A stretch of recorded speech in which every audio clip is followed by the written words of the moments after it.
Sanmonan, hello guys, welcome back to my channel. Now, independent media said Hosiama Tole was promised the full cost of a private hospital delivery if she had agreed to put her 10 babies up for adoption. Now, they also revealed that the Tembisa Dukuplate 10 babies were trafficked. According to the group, they have confirmed that Tole did give birth to 10 babies at the Tembisa hospital. They say 2 of the infants unfortunately died due to negligence and that the rest were kidnapped by a Nigerian doctor. Now, independent media said it will be publishing a documentary series outlining the disappearance of the Tembisa Dukuplates.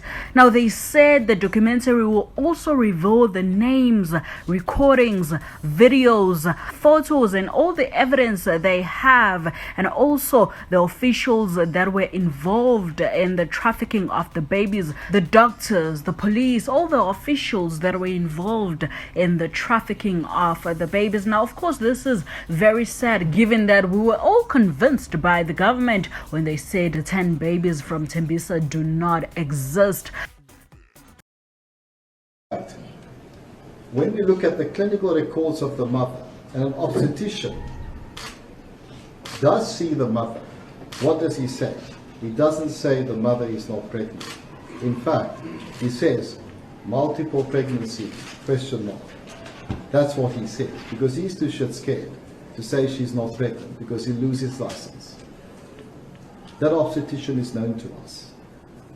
All these doctors that are responsible for this should have their license revoked, all of them, for having taken an innocent, vulnerable black woman that had just given birth, denied her the right to see her babies, and then subsequently wrote a report that she was schizophrenic and against her will, and we have an audio recording of this, the mother screaming for help as she was taken into the car to Westcoppies Psychiatric Institution.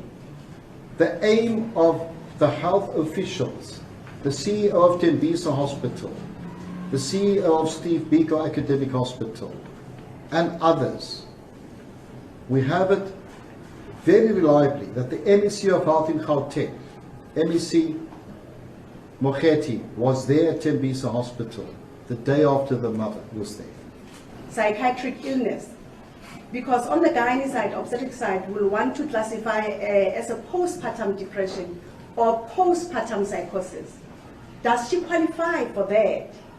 Yes, she qualifies, because there are women, a certain percentage of women, who will have postpartum depression or postpartum psychosis, which medical intervention has to take over. Otherwise, they'll end up killing their babies if they're not treated. But in this instance, you want to differentiate, is it postpartum or is it induced by the factors at hand at that present, that she does not know where the babies are? Interesting, the findings were that the person who recommended her admission was a social worker. It does happen if she has all the history. But there are certain forms that have to be filled in the process that she should be admitted. There's form number 4, that was filled by the social worker, not the family, without any other collateral history. She was the one who had the collateral history, who was giving collateral history, that she's suicidal. She even has the method, how she's going to kill herself. And before admission, there's supposed to be 2 form 5s that are supposed to be filled by medical doctors, for them to be able to admit this patient, to assess this patient, to investigate what's the cause of delusions, hallucinations, psychosis, depression, and all that. And from there, they will take it step by step. But there was only form 4 in the records, form 1 and form 6. Form 1 is for admission for 72 hours observation. And then form 6 is when they'll be transferring you to another institution.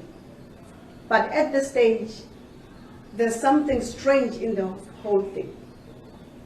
And all the basis on her being delusional was that she keeps on asking, where are my babies? And just because of that question, everyone said she's delusional. which is said that no one even dig deeper, no one went to